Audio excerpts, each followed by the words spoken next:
No Brasil, muito se fala sobre inclusão digital e políticas públicas para este setor. Mas o certo mesmo é que para o indivíduo se manter globalizado, ou seja, conectado à rede mundial de informações, ele tem que desembolsar um bom dinheiro, pagar a banda larga, o provedor, o aluguel do modem roteador, da velocidade contratada, negociar preços e condições, limites do tráfego de dados e por aí vai.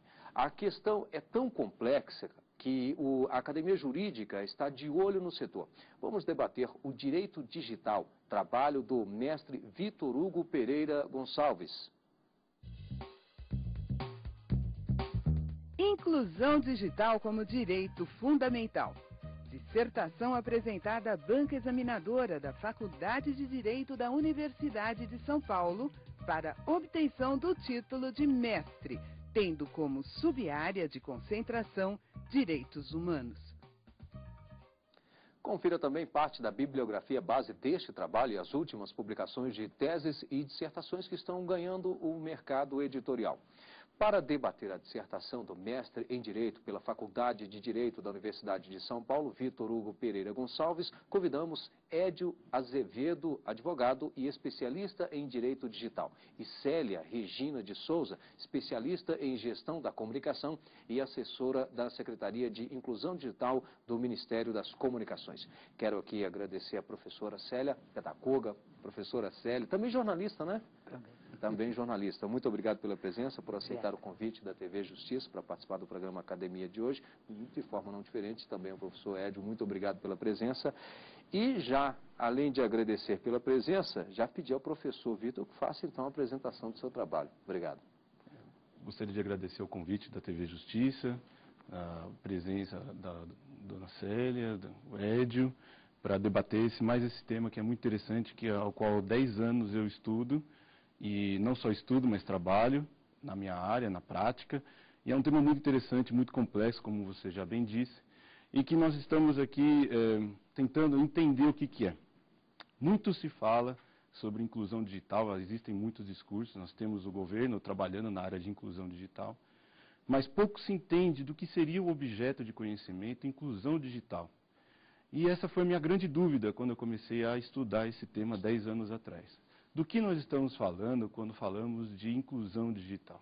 O que é inclusão digital?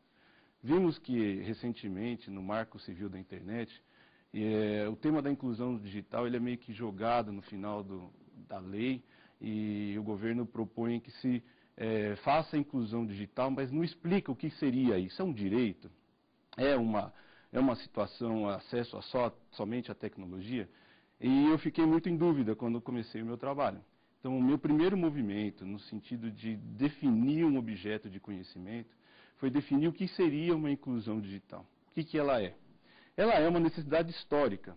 Nos últimos 10 anos, passamos por transformações nas telecomunicações, nas tecnologias de informação e comunicação, e nós temos um problema a ser enfrentado, que é uma necessidade histórica. Hoje em dia, o ser humano se realiza como ser humano muito mais quando ele se acessa à internet, ou as benesses da internet, que muito se confunde a tecnologia com o que ela pode realizar para nós. Então, a tecnologia ela pode ser fonte de produção de conhecimento, ela pode ser fonte de troca de conhecimento, e o ser humano passa de simples passivo para ativo produtor de conhecimento.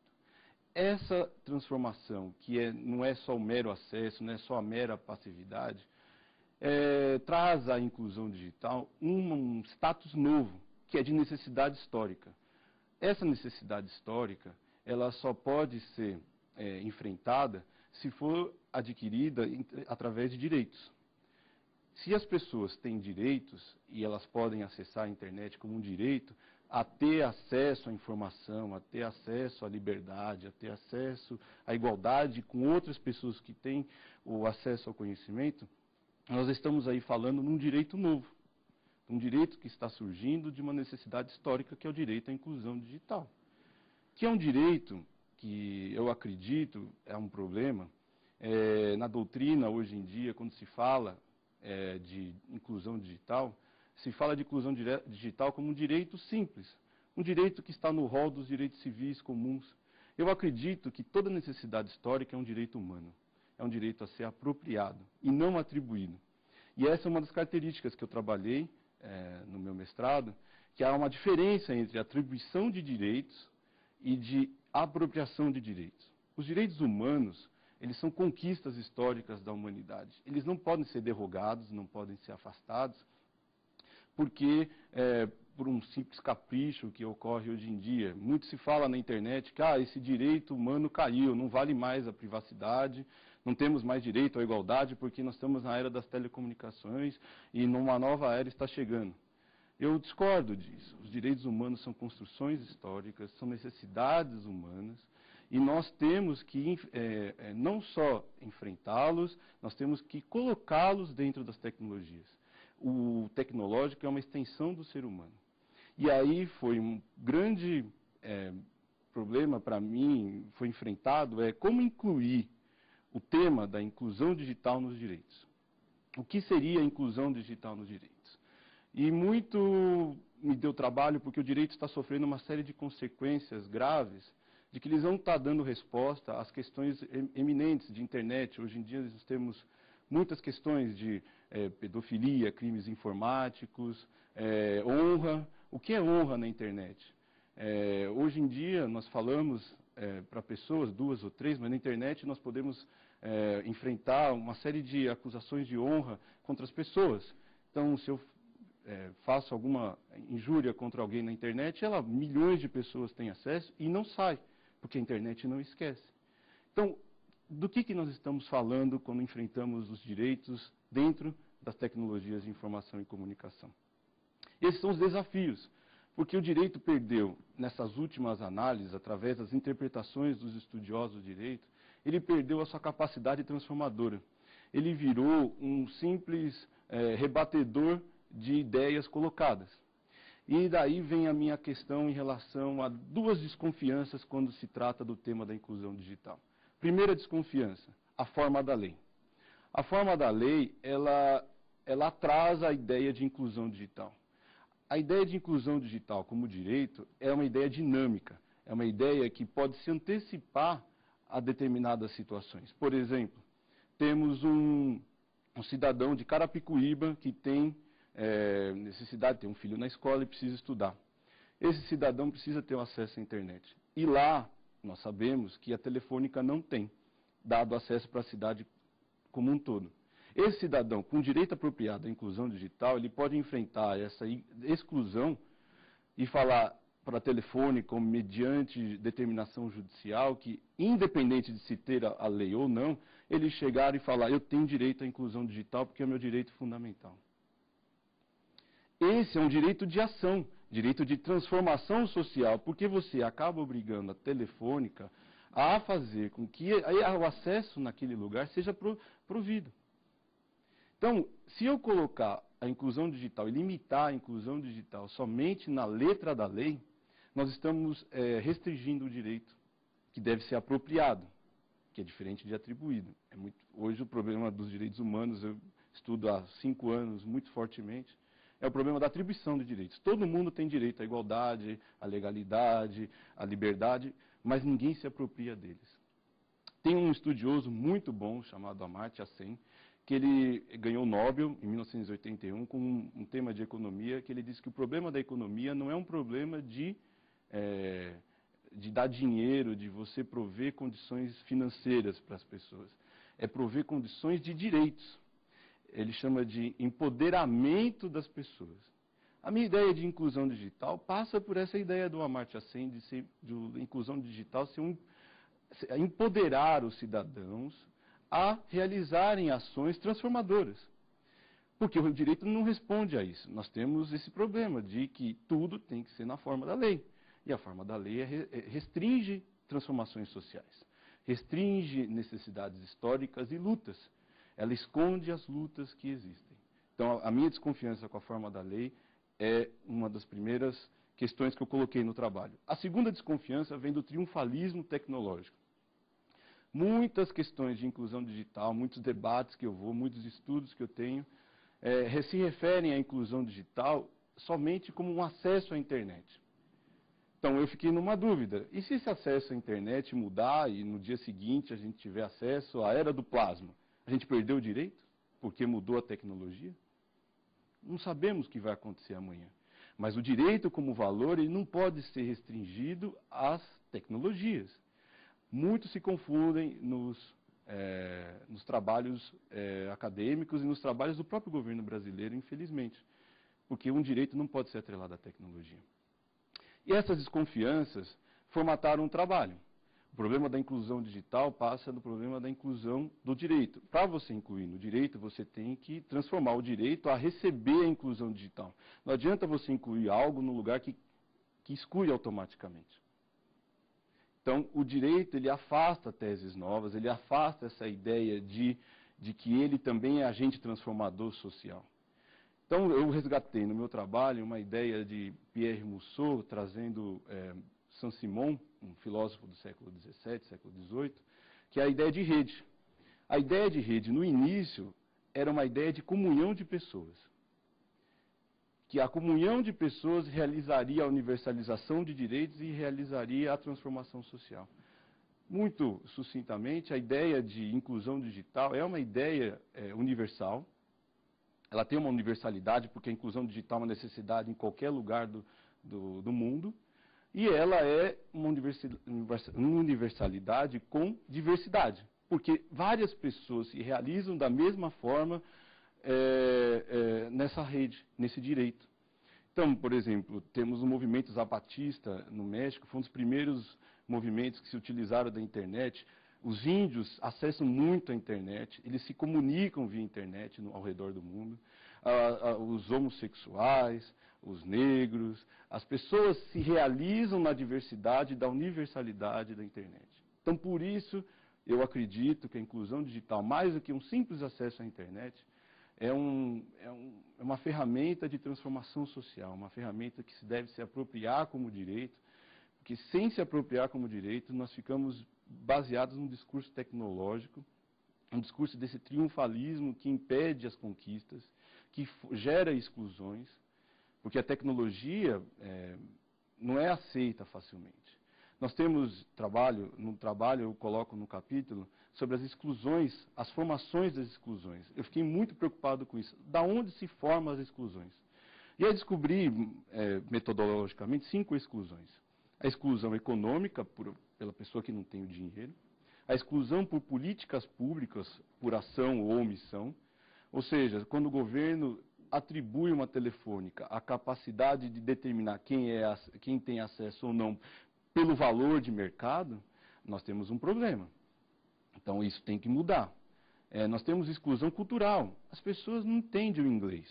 E a língua da internet é o inglês. 60% do material produzido na internet é o inglês. Então, isso afasta as pessoas.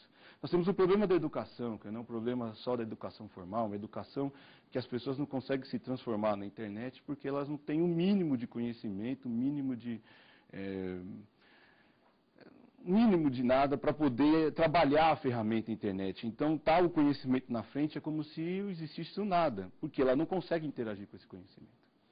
E nós temos a exclusão histórica, porque ela é reforçada. Então, as exclusões históricas na América Latina, com índios, negros, ela é reforçada, ela é duplicada na internet. Se nós formos ver todas as pesquisas relacionadas ao acesso à internet, vemos que índios e negros na América Latina são os mais excluídos. Nós vamos agora conferir parte da bibliografia base utilizada neste estudo do professor Vitor Hugo. Michael Foucault e o Direito, de Márcio Alves da Fonseca, editora Saraiva. Em Defesa da Sociedade, de Michael Foucault, editora Martins Fontes. Direito e Internet, coordenadores Newton De Luca e Adalberto Simão Filho, editora Quartier Latam. E lembro que este é um espaço aberto ao conhecimento e você também pode participar. Para isso, entre em contato com a nossa equipe pelo endereço eletrônico academia@stf.jus.br. Nós vamos a um rápido intervalo, em seguida estaremos de volta. Até já.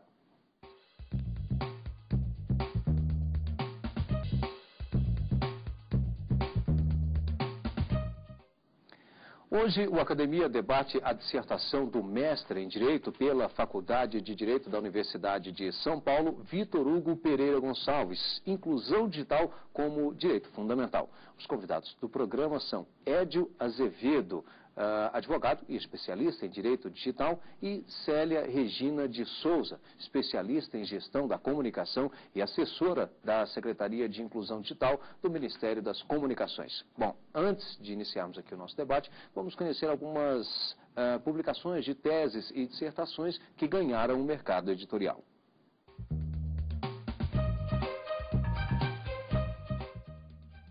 Sociedade em Comum, Disciplina Jurídica e Institutos Afins.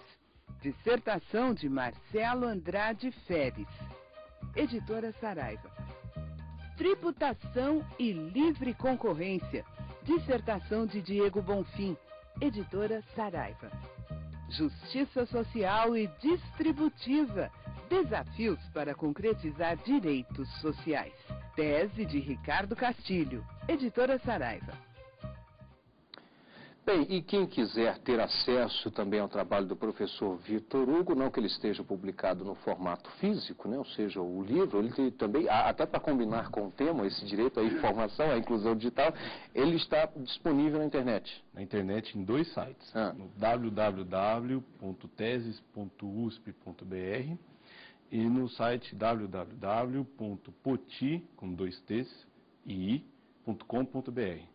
Todos eles podem ser acessados gratuitamente e vocês podem participar e contribuir com o engrandecimento dessa questão da inclusão digital como direito fundamental. Ok, tá aí então, www.teses.usp.br e www.poti.com.br. Gostaria de contar aqui com a professora Célia para dar início aqui ao nosso debate.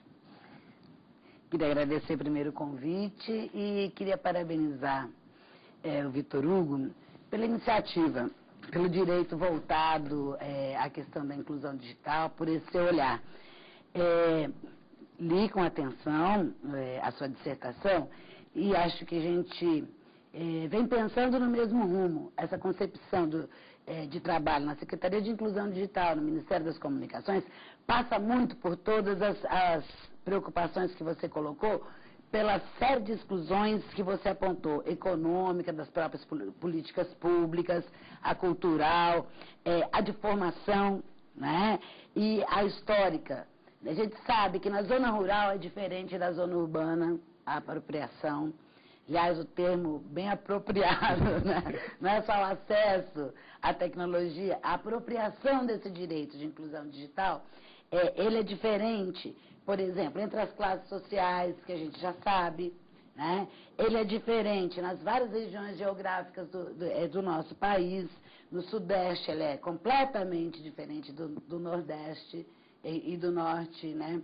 Então, são vários aspectos que a gente tem que enfrentar quando se propõe a falar de inclusão digital.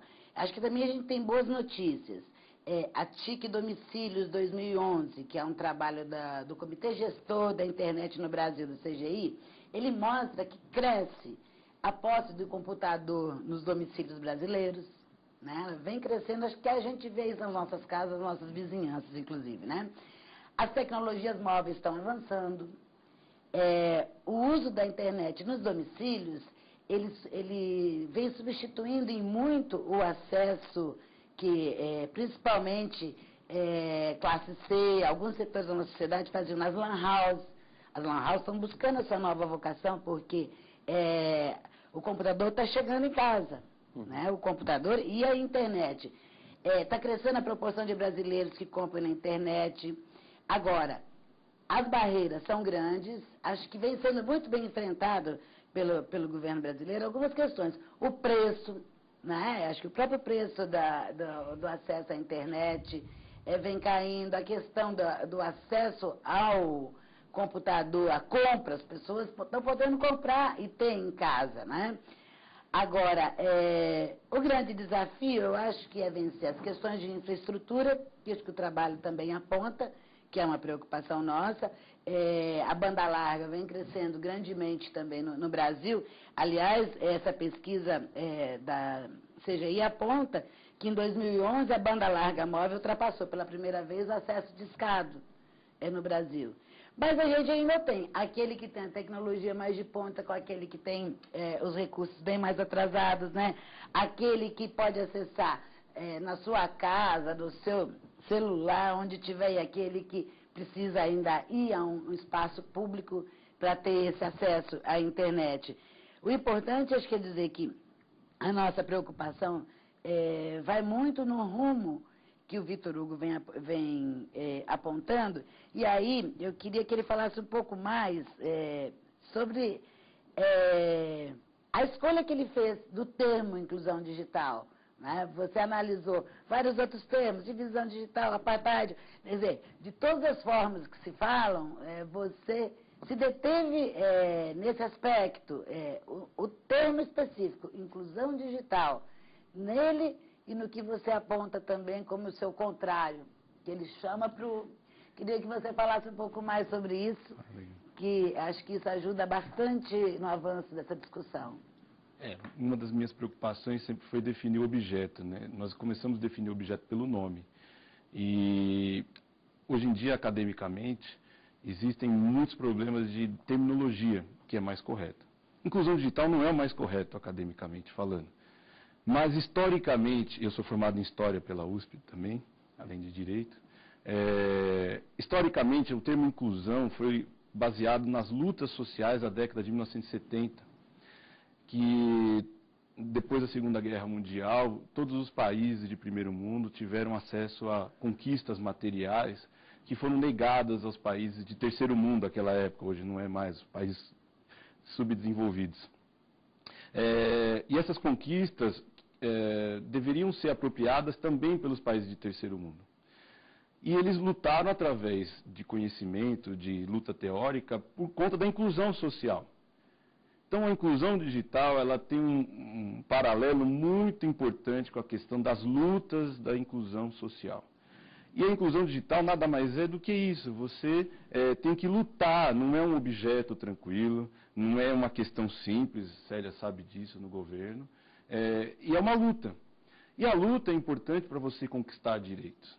Porque quem não luta, não conquista. E não se apropria de direitos. Quando ele é atribuído, não há luta. E o ser humano não consegue transformação social sem lutar.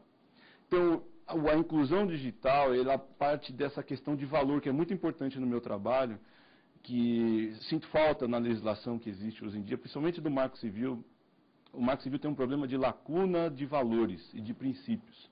Ele é muito técnico. E o termo inclusão digital, ele por si só ele tem aquela carga valorativa que faz com que o direito seja apropriado e que você lute por ele. Eu quero ser incluído. Eu quero ir onde está o conhecimento, eu quero produzir o meu conhecimento, eu quero ser visto. A questão dos direitos humanos tem muito relação com eu quero ser visto. Eu quero lutar contra a opacidade dos dominadores e eu quero buscar um lugar nesse mundo. Então, a inclusão digital, em termos de próximo à inclusão social, o que é diferente do que o americano chama de digital divide, que nada mais é do que a diferença entre você ter ou não ter a tecnologia. E essa é uma briga minha, porque nós estamos importando modelos americanos para o Brasil e para a América Latina. Nós estamos construindo uma identidade diferenciada da deles. E buscar o termo inclusão digital é buscar uma identidade latino-americana, africana, asiática, de todos aqueles que foram excluídos. Eu acho que é muito mais apropriado usar a inclusão. Eu gostaria muito que, a partir desse momento, dessas discussões que estão sendo levantadas, o governo brasileiro utilizasse somente inclusão digital e não acesso à internet como está sendo utilizado na comunidade europeia, que é o direito ao acesso à internet como direito fundamental. Não é. É inclusão digital. Professor Edio Azevedo. Obrigado. Eu gostaria de agradecer a oportunidade de estar participando de um programa que pode promover um debate acadêmico desse nível e que pode ser assistido por todos que estão em casa. Gostaria de parabenizar o professor Vitor Hugo pelo trabalho. É uma dissertação que tem aliando a necessária erudição acadêmica há um outro aspecto que é o mais relevante, que é uma aplicação prática, que é o que a gente deseja como resultado dos trabalhos acadêmicos, e, em regra, os bons trabalhos trazem boas aplicações práticas. Puxando esse gancho da internet, uma pesquisa de 2010, realizada por um instituto canadense, traz a informação, e para mim até surpreendente, de que 91% dos brasileiros, eles gostariam de ter o acesso à internet em alta velocidade como um direito fundamental. Nessa mesma linha, a PEC 479 de 2010, apresentada pelo deputado Sebastião Bala Rocha, sugere a inclusão no rol dos direitos fundamentais, especificamente do acesso à internet em alta velocidade. Fazendo um contraponto com isso, logo na introdução do trabalho, o professor Vitor nos traz a informação que a maioria de nós conhece, de que a internet no Brasil é uma das mais caras e ineficientes do mundo. E ele atribui a isso o fato de que há uma mistura de deficiência regulatória, incompetência política e incapacidade judiciária. Então, eu gostaria de saber, e ouvir a opinião do professor, o que pode ser feito de imediato ou nos próximos anos, tanto pelo Poder Executivo, quanto o Legislativo, quanto o Judiciário, o que esperar dos poderes na aplicação do direito à inclusão digital. Muito boa pergunta. Vamos uma parte que eu enfrento todo dia, que é o Judiciário. O Judiciário não entende o que é a internet, não sabe do que nós estamos tratando, e ele não entende qual a necessidade da população. Eles não sabem nem como utilizar as transformações do processo eletrônico. Então, se você não sabe o objeto e não está aberto, porque em vários debates o Poder Judiciário foge, você tem um problema da incapacidade judiciária de entender o objeto. E quando você tem essa incapacidade, nós temos várias decisões, caso Daniela Sicarelli e outras decisões, em que o judiciário não entende a complexidade do fenômeno. Ele não percebe que, por exemplo, nas questões que a gente trabalha na ABUSAR, na Associação Brasileira de Usuários de Acesso Rápido, desde 2000 a gente fala que a internet tem que ser banda larga, faz tempo, né? O judiciário toma decisões que são contrárias à inclusão digital. Ele toma decisões baseadas numa perspectiva economicista, uma perspectiva em prol das telecomunicações, não em prol societar. E isso é uma complicação, porque o judiciário não entende que se faz inclusão digital através dele. Que se ele entender a inclusão digital como necessidade da população, ele poderia implementar a inclusão digital. Por exemplo, na questão do provedor de acesso à internet na banda larga. Eu acredito que nós temos dois problemas.